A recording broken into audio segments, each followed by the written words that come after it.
Para mí es un gran honor presentar al profesor César Villarreal con el tema Origen y evolución del sexo. Un fuerte aplauso, por favor. Quiero que sepan que el tema no es muy reciente, es muy antiguo, es tan antiguo como la especie misma. Sin embargo, por razones históricas que van desde la ideología del sexo, el sexo no existía en el siglo XIX. Era muy feo hablar del sexo, así que no se hablaba del sexo. Segundo, Darwin dedica al problema del sexo a un capítulo entero del origen de las especies y luego se extiende en una obra que recibe el nombre del origen del hombre y de la selección sexual. El resultado, sin embargo, fue de rechazo, ¿sí? Los mismos darwinistas, incluyendo a Russell Wallace, no aceptaban la teoría de selección sexual. La teoría de la selección sexual ha tenido un renacimiento espectacular después de la década de 1970. O sea que los problemas, por ejemplo, de la selección sexual y los problemas de la sexualidad, tal como lo entendemos o tal como pretendemos entenderlos en el presente, es muy reciente. ¿Sí? En general, se dice que la sexualidad es básicamente una propiedad eucariota, ¿sí? Aunque por ahí se dice que hay sexualidad en bacterias, es decir, en procariotas, realmente no creemos que haya sexualidad en sentido pleno, tal como se da, por ejemplo, en eucariotas. Así que, aunque voy a pasar muy rápidamente por procariotas, por razones que van a ser obvias, la sexualidad es un fenómeno básicamente eucariótico. El sexo, como bien saben ustedes, son tantas cosas bellas como la patria. Es recombinación. La primera en recombinarse fue procariota, así que es muy vieja. También es sexo, fertilización, singamia o la fusión de gametos, la meiosis, el erotismo, que es bastante reciente, y el amor. Todo eso es sexo, ¿sí? Y todos no aparecieron sino cuando apareció eucariota. Procariota inventó la recombinación hace aproximadamente 3.600 millones de años, ¿sí? Y eucariota desarrolló la sexualidad tal y cual la entendemos hace no más allá de 1.700 millones de años atrás. Así que hubo por lo menos 300 a 500 millones de años en donde no existía sexualidad con estos componentes: fertilización, singamia, meiosis, erotismo y amor. El erotismo, aunque también tiene una historia larga, que puede tener aproximadamente 30 millones de años, quizás un poquito más, cuando aparecen los grandes mamíferos. Con los mamíferos aparece el erotismo. Cuando hace aproximadamente 5 millones de años nos separamos del resto de la superfamilia, erotismo se separó de sexualidad. Y esa es una cosa muy importante. Muy importante que entendamos que erotismo se ha separado de sexualidad, ¿sí? Y eso explica por qué yo puedo tener intereses eróticos, ¿sí? Y no tener sexualidad. Es porque están divorciados en el proceso creativo, ¿sí? Y luego está el amor, ¿sí? El amor necesita erotismo. Esa cosa de que es mejor casarse virgen es una tontería. Es mejor casarse con una persona con que uno pueda tener buen sexo, buen erotismo, ¿sí? Y si tengo buen sexo con esa persona, entonces yo me puedo casar. Y luego tengo que esperar cuando menos 7 años para amarla o amarle, ¿sí? El amor es básicamente conocimiento. Es necesario conocer a la pareja, ¿sí? Y eso nos crea una serie de problemas morales que no voy a discutir ahora, pero evidentemente son problemas asociados al sexo y nos interesa porque la mayoría de las personas que están aquí, al igual que yo, van a ser profesores, ¿sí? Y como profesores van a cometer dos errores. El primero, no enseñar evolución en secundaria y en primaria. Yo tuve el cuidado de revisar los libros que se utilizan en escuelas secundarias para enseñar biología con la idea errada de que ahí no se explicaba nada de evolución y si se explicaba mal. Es falso. Los textos de biología que dan en secundaria explican muy bien lo que es evolucionismo. Y los maestros no la explican. No la explican porque van a tener que encontrarse ante el fenómeno simple de que probablemente Dios no metió la mano en el proceso evolutivo. Entonces no tocan el tema. Y el segundo error es no tocar la sexualidad, porque van a tener no solamente que discutir de recombinación a meiosis, sino que van a tener que tocar el problema del erotismo y van a tener que tocar el problema del amor. Y usted no puede, como biólogos, evadir esos problemas. No pueden, eso es muy grave. Ahora volvamos a nuestra biología. Y primero fue la manzana. Y después el sexo. ¿Sí? Dios prohibía comer esa fruta y por consiguiente no había sexo en el paraíso. Se comió la fruta y se formó el alboroto.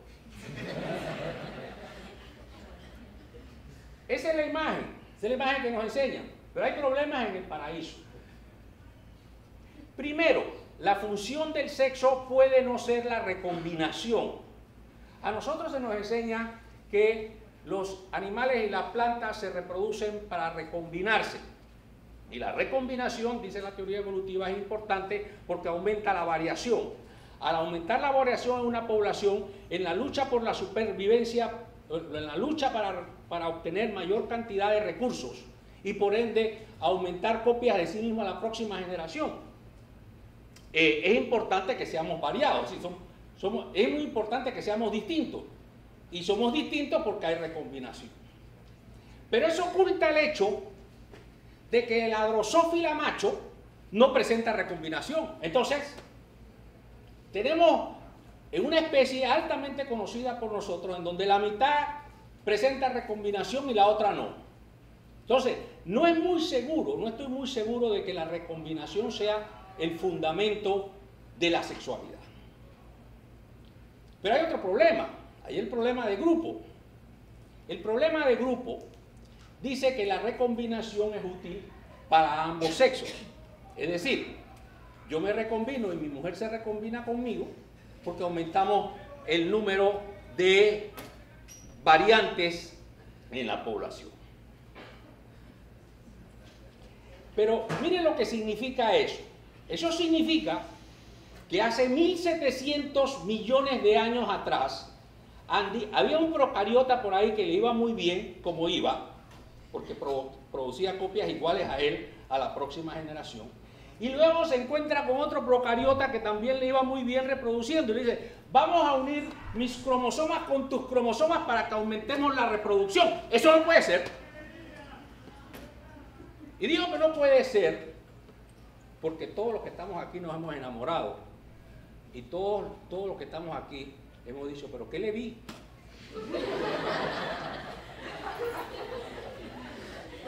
Y esta pregunta es importante. Esta pregunta es importante porque realmente yo no sé por qué me enamoré de mi mujer. De veras, de veras. Todavía me sorprende. Todavía me sorprende. Entonces, lo que quiero indicar es que una especie tan maravillosa como la especie humana, que se asume es la cúspide de la evolución, ¿sí? No está muy seguro si es bueno recombinar los genes de Villarreal con los suyos. ¿Sí? y menos lo pueden saber los procariotas. Por consiguiente, la lógica edenística es que todos ganamos con el sexo, es decir, todos nos recombinamos, tiene el problema de que es una explicación grupística. Es decir, yo me apareo pensando en el futuro de la especie. El futuro de la especie es tener mayor cantidad de recombinantes y por consiguiente enfrentarse a los cambios evolutivos o a los cambios ambientales que puedan darse.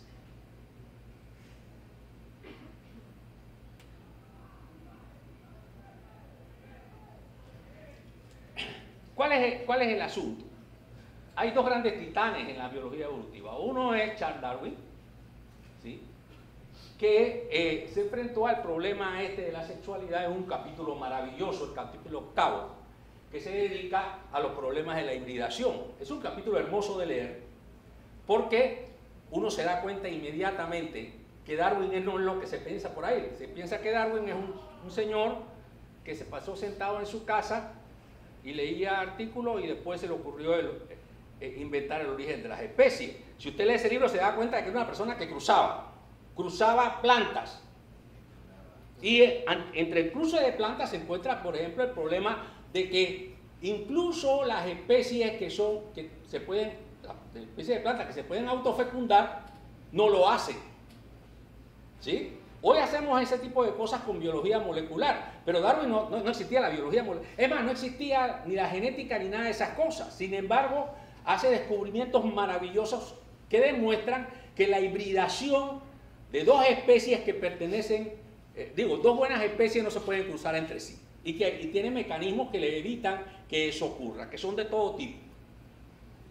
Eso para él era un problema, porque él creía que una especie se puede transformar en otra.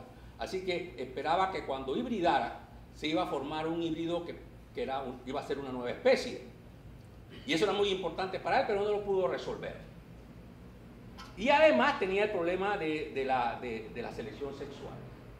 Y luego tenemos aquí a Theodosius Lobzhansky, el padre de la teoría sintética de la evolución. Y escribió un libro que se llama Evolución Genética y el Hombre. Y en el capítulo 10 describe lo que él llama la evolución del sexo.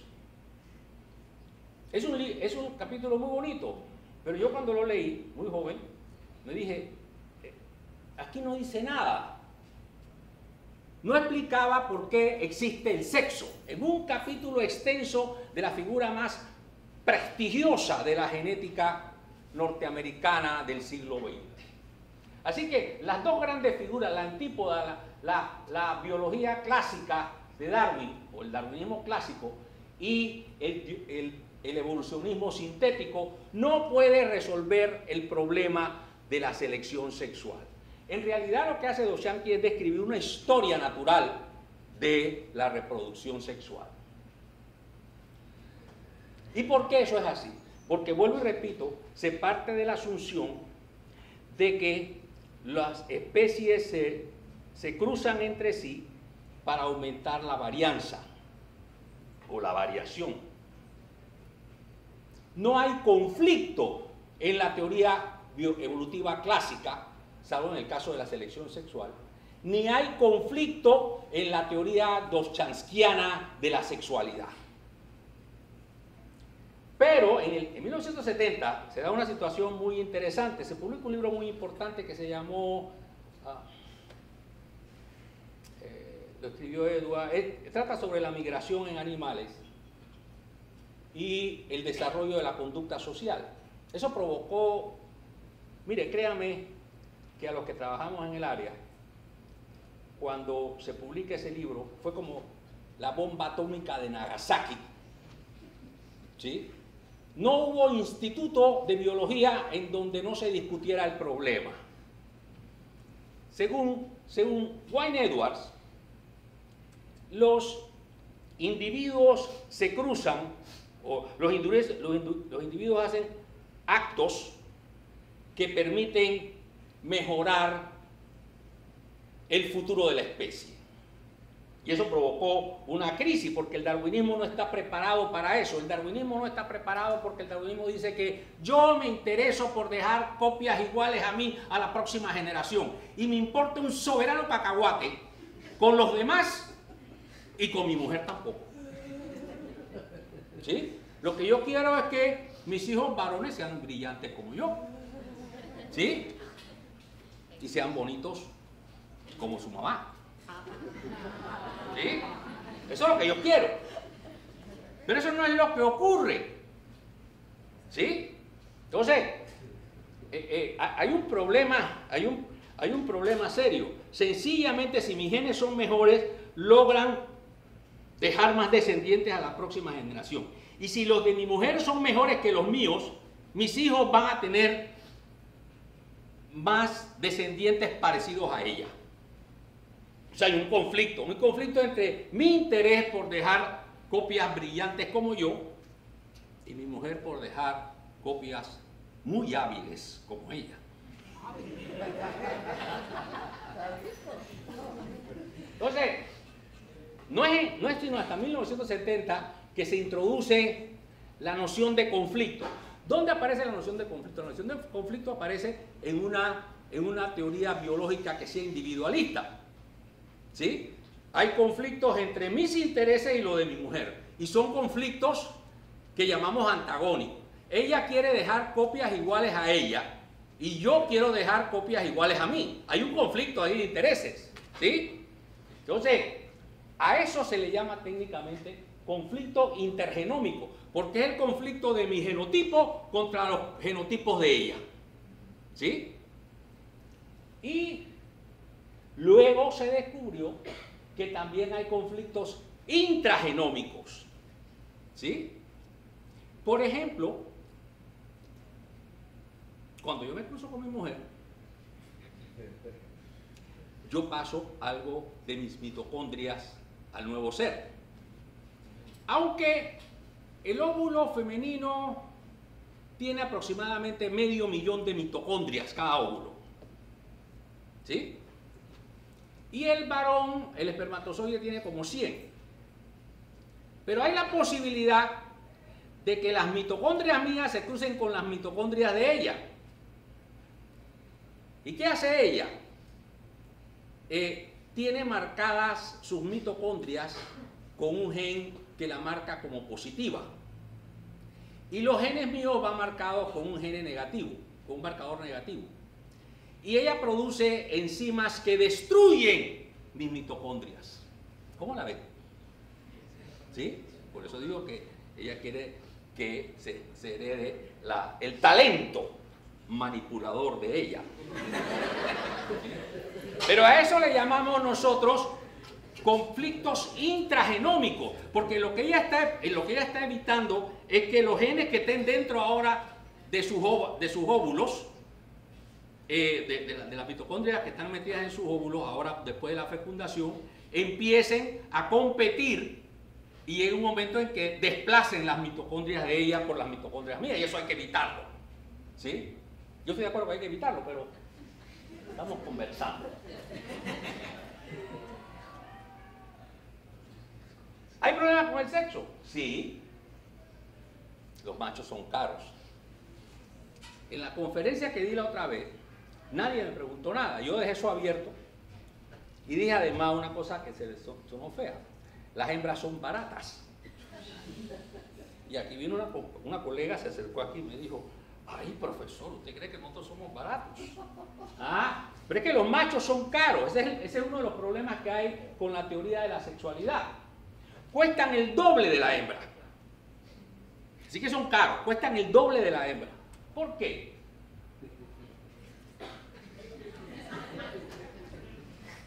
Yo sé que estoy aquí en minoría.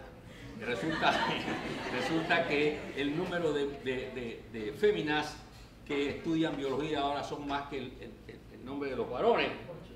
Pero los varones no se preocupen, nosotros vamos a seguir por aquí fastidiando.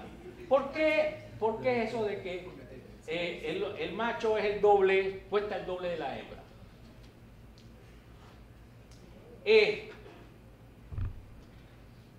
Aunque las hembras son más baratas, pueden ser más eficientes que el macho. Pueden ser partenogénicas, es decir, pueden dejar de aparearse con el macho y producir copias iguales a ella. Y lo hacen por partenogénesis. Los machos no podemos, desgraciadamente. ¿Sí?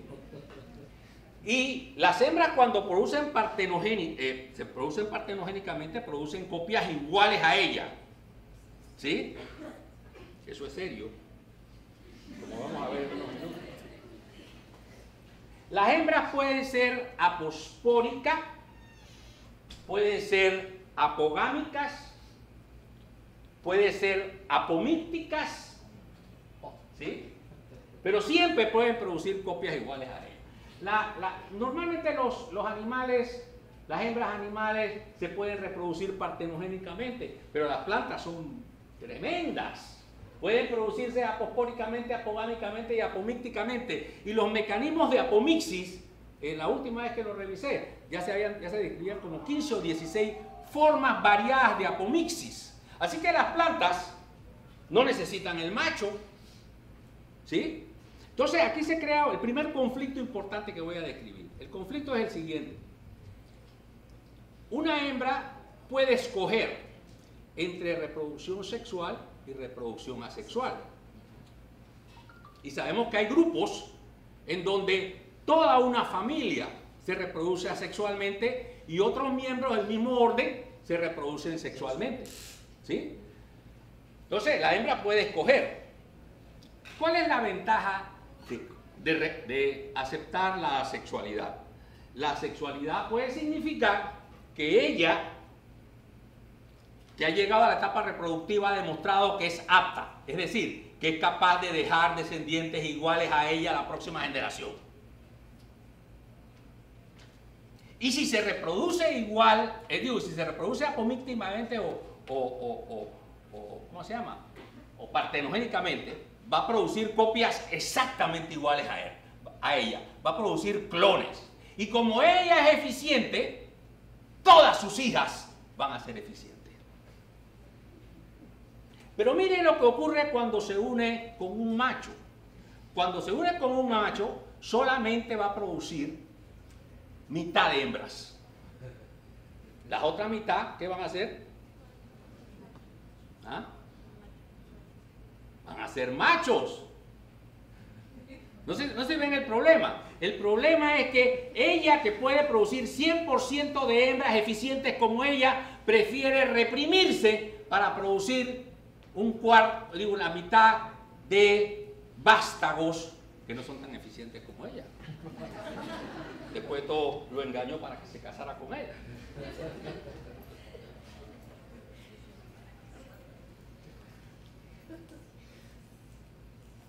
Pero hay más problemas. ¿Por qué los animales no son como las plantas, que son hermafroditas? Ustedes dirán, bueno, ¿para qué yo quiero tener un pene y otra vagina por otro lado? Pero miren la solución, miren lo que eso provoca. Eso provocaría que yo no tendría que estar buscando hembra. ¿Sí? Eso ya me quita un problema de encima. ¿Sí? Y luego no tengo que pelear con otro macho por una hembra. ¿Sí? No tengo el problema, el macho tiene otra serie de problemas. El macho tiene el hecho de que, por ejemplo, en nuestra especie, nosotros producimos de 60 a 80 millones de espermatozoides cada 48 horas. Y la hembra produce un óvulo cada 28 días. Entonces, hay un conflicto entre mi interés reproductivo y el de la hembra. Ella produce un ovulito y yo produzco 80 millones de espermatozoides. La mejor solución es tener todas las hembras posibles, ¿o no? En cambio, el interés de ella es buscar el mejor de los machos. ¿Sí? Por eso las hembras son moderadamente fieles. Por ahí, estudiante mío. En cambio, selectivas. ¿Ah? Moderadamente selectivas. Y moderadamente selectivas, estamos de acuerdo. Claro, se equivocan también. Pueden escoger a un macho gay y entonces el problema se hace más complicado. Pero si fuéramos hermafroditas ya no tendríamos el problema ni de la lucha entre los machos para conseguir hembras, ni tendríamos que gastar energía en armas para pelear entre los machos. Y luego están las enfermedades sexuales, como bien saben ustedes, que esto también es peligroso. Así que el sexo es peligroso por todos lados. ¿Sí? Sería mejor ser hermafrodita, pero no somos hermafroditas. Los machos tienen que trabajar, mientras que las hembras son perezosas y descansan. Eso es muy serio. ¿Sí? El resultado es que los varones morimos mucho antes que las mujeres. Entonces, no solamente la hemos mantenido durante miles de años, sino que después cobran el seguro.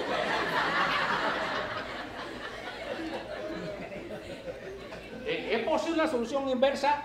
Sí, sí es posible. Estoy pensando. Y luego, ¿por qué hay dos sexos? ¿Sí? Hay, ¿cómo se llama? En las algas verde-azules, por ejemplo, en algunas algas verde-azules, hay 30 sexos.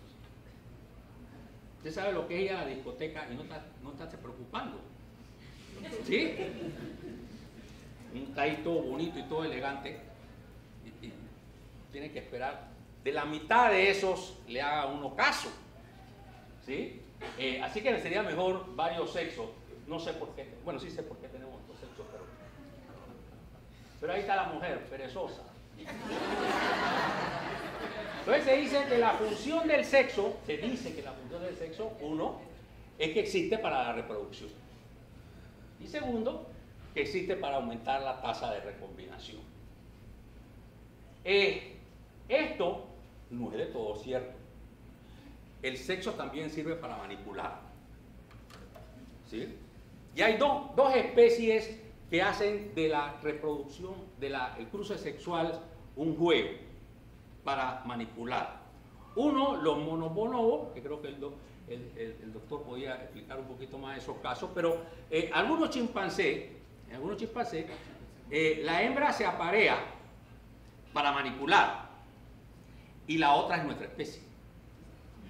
¿Sí? La otra es nuestra especie. Hay muchas hembras que se aparean para manipular al macho. ¿Sí? Él cree que, ay, está enamorada de mí. No. Y luego hay casos patéticos. Por ejemplo, en salmón, no, perdón, en la trucha café, en la salmotruta, el macho hace un nido y entonces la hembra entra. Pero esta hembra no está grávida. Pero se pone al lado del macho y hace una cosa como esta.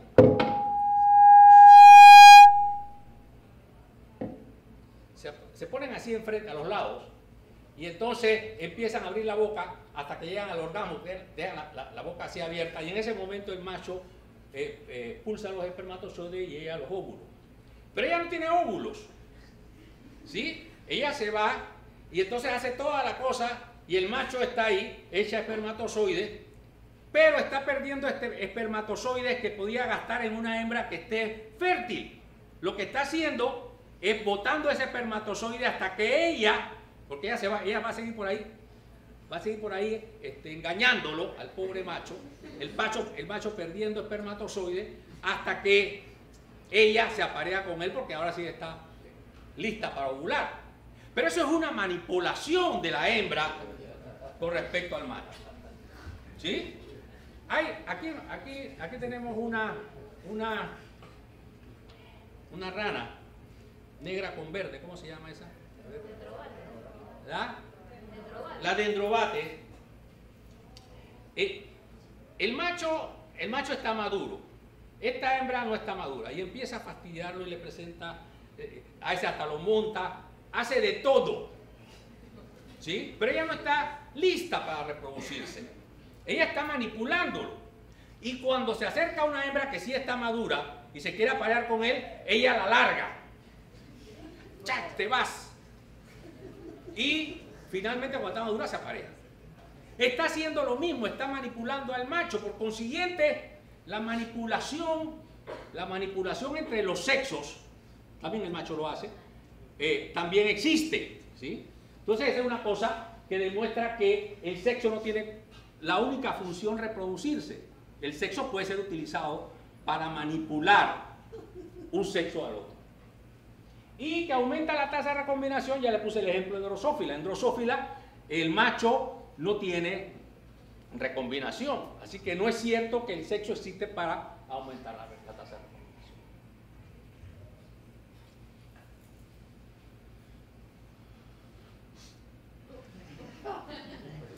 Eso es lo que traería la reproducción asexual. ¿Sí? No voy a comentar nada al respecto. ¿Por qué el sexo es tan frecuente en plantas y animales? Si hay, ya como ven, a veces es hasta caro. ¿Sí? Si la reproducción sexual es ineficiente, este mecanismo es ineficiente. En cambio, la sexual es lo inverso, es tremendamente eficiente, forma copias iguales a ella en no time. El sexo nos retrotrae a dos tendencias en biología evolutiva, que son la selección individual y la selección de grupo. Se dice que como la selección sexual tiene como función aumentar la frecuencia de recombinación o la tasa de recombinación, el sexo es un mecanismo de grupo, es decir, nos apareamos pensando en el futuro de la especie, que mañana haya una crisis ecológica y que aquellos individuos que se produzcan más van a tener copias más eficientes y por consiguiente van a dejar más descendientes a la próxima generación. Esa es una explicación de grupo. Pero la selección por lo menos tiene su origen, debe ser individual. Es decir, yo debo ganar algo con la reproducción. Y eso es lo que no explica la selección de grupo. ¿Sí? Esto es para explicar lo de la selección de grupo, pero digo la selección individual, pero no creo que sea. Lo interesante aquí es que el sexo, en general, tanto en plantas como animales, hay un individuo que produce gametos masculinos y otra que produce gametos femeninos, luego hay singamia, luego se forma el embrión y esto entra en meiosis. La meiosis es el último proceso que se da durante la reproducción sexual. No solamente hay problemas con el cruce de los sexos y los problemas que he mencionado hasta ahora, también hay problemas con respecto al tamaño de los gametos. La mejor solución es la isogamia, ¿sí? En la isogamia tiene la ventaja de que ambos sexos producen células del mismo tamaño, por consiguiente el costo gamético es exactamente igual, tanto para la hembra como para el macho. Pero cuando apareció la anisogamia, ¿sí?, el costo reproductivo para la hembra, que es la que normalmente produce células grandes, es muy alto en comparación con el macho, ¿sí?, tanto en la anisogamia como en la heterogamia. Pero estos dos, sin embargo, son sumamente caros desde el punto de vista, perdón, estos dos son sumamente caros porque un sexo aporta una gran cantidad de energía. Eso ha creado una serie de asuntos muy interesantes. Por ejemplo, en los celenterados. En los celenterados, ambos ponen sus gametos al agua, ¿sí? Entonces, la hembra ahí gasta mucho, porque gasta en gónadas, que son muy caras. Entonces, ¿qué ha hecho la hembra? Producir gónadas chiquitas. Entonces produce gónadas chiquitas, casi del tamaño del espermatozoide, y por consiguiente el costo que ella invierte es muy bajo. Y el macho produce espermatozoides, pero los espermatozoides tienen que competir entre ellos para alcanzar el óvulo. Por consiguiente, la energía que no gasta la hembra, la energía que gasta la hembra, porque de todas maneras el óvulo es un poquito más grande, es compensado por el gasto que hace el espermatozoide para alcanzar el óvulo, ¿sí? Pero en el caso nuestro, el costo es elevado porque el ovario cuesta mucho, el óvulo cuesta mucho, pero además, en nuestra especie que somos placentados, la hembra no solamente tiene que gastar en óvulos, sino que tiene que gastar en mantener el feto, ¿sí? Y cuando nace, tiene que seguirlo amamantando. Así que el costo de la hembra en los mamíferos es extremadamente elevado. ¿Sí? Entonces, eso tiene que ser compensado. Son compensados en otra serie de mecanismos muy interesantes, pero eso se aleja del problema que me interesa, que es el problema de la sexualidad.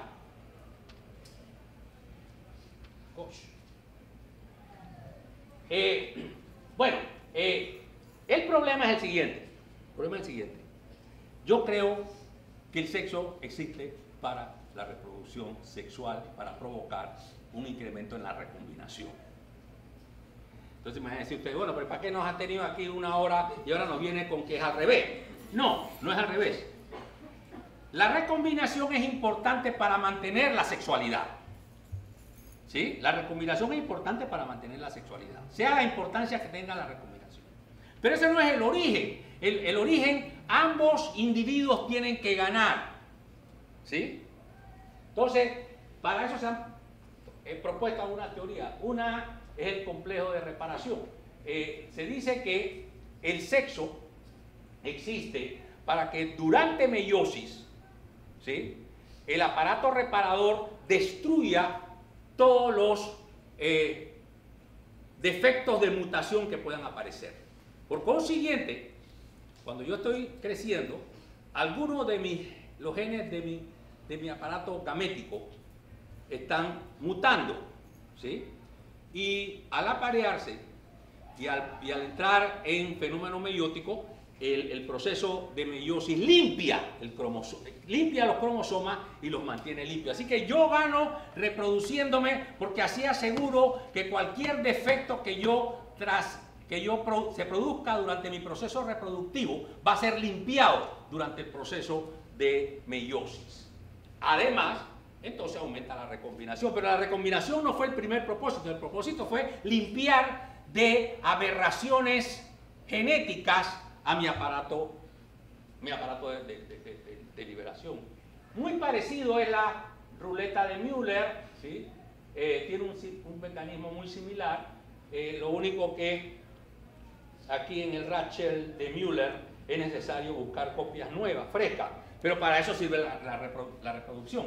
Si yo tengo cromosomas que están defectuosos, yo me apareo y al aparearse los cromosomas, aquellos segmentos que están dañados son excisados y se toma copia de mi compañera. Por consiguiente, reparo todo el aparato reproductivo. Pero ahí el que está ganando es el individuo. No estoy pensando en el futuro. En el futuro es la recombinación, pero eso es secundario. Lo principal es que aquí se limpia el aparato genético. Y la otra es la teoría de la reina roja. La reina roja aparece en una novela de Lewis Carroll que se llama Alicia detrás del espejo. ¿Sí? Ahí está el espejo, Alicia se queda mirando y ve que ahí dentro del espejo hay un bocadillo, ¿sí? Hay un bizcochito. Entonces ella pasa a través del espejo, llega al bizcochito y dice que se lo coma. Pero ella, muy inteligente, no se lo come. Y yo digo que es muy inteligente porque seguramente la glucosa que tiene este bizcochito tiene estructura. ¿Cuál? Tiene estructura L, porque es un isómero del bizcocho de acá. Y las enzimas del aparato de Alicia no son capaces de metabolizar la glucosa de ese bizcocho. Por eso digo que es muy inteligente la niña y deja el bizcocho ahí y sigue caminando. Cuando va caminando se encuentra con la reina roja, ¿sí? Esa que está ahí. La reina roja está corriendo. Se llama reina roja porque está pintada roja, está corriendo. Alicia empieza a correr y la alcanza. Y le pregunta a la reina, ¿por qué corre? Y dice la reina, yo no corro, es el mundo que se mueve rápido. ¿A dónde viene todo esto? Bueno, resulta, yo no sé si ustedes saben, pero de 5 especies, 3 o 4 son parásitas. Sé que hay más especies parásitas o variantes parásitos que animales y plantas que les sirven de hospedero. Pero los parásitos tienen una ventaja sobre los que no somos parásitos. Los parásitos se reproducen rápidamente. Las bacterias se reproducen cada 20 minutos. Nosotros nos reproducimos cada 20 años. Entonces, está una especie que se reproduce muy lentamente como nosotros y una especie que se reproduce rápidamente, que son nuestros parásitos.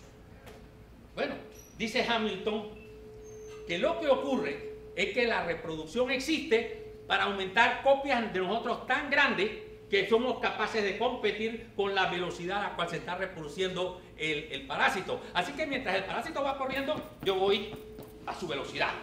¿Cómo? Reproduciéndome sexualmente.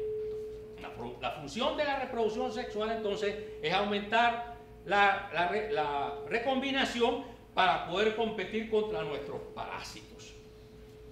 A mí me gusta este modelo, me encanta, ¿sí? Es un modelo individualista, es un modelo muy interesante, pero no todos los biólogos evolutivos están de acuerdo, pero es un modelo extremadamente interesante. Y entonces tenemos ya ahora sí cómo pudo haber ocurrido la evolución. Esta cosa la leí yo cuando era estudiante doctoral. Acabo de leer un trabajo maravilloso de Ursula Goodenough, una botánica que se dedica a algas. Ha escrito un trabajo maravilloso hace 3 años, 2 años y tanto, sobre la reproducción sexual. Lo interesante es que este modelo, que es el de Maynard Smith, sigue siendo exactamente igual como ella lo describe. Lo único que esta señora es una bióloga molecular. Sí, es una cosa impresionante el trabajo este. Sin embargo, es básicamente lo mismo. Había procariotas libres. Ahí hay un problema, ¿sí? Este es Luca, ¿sí? Perdón, este es Leca, el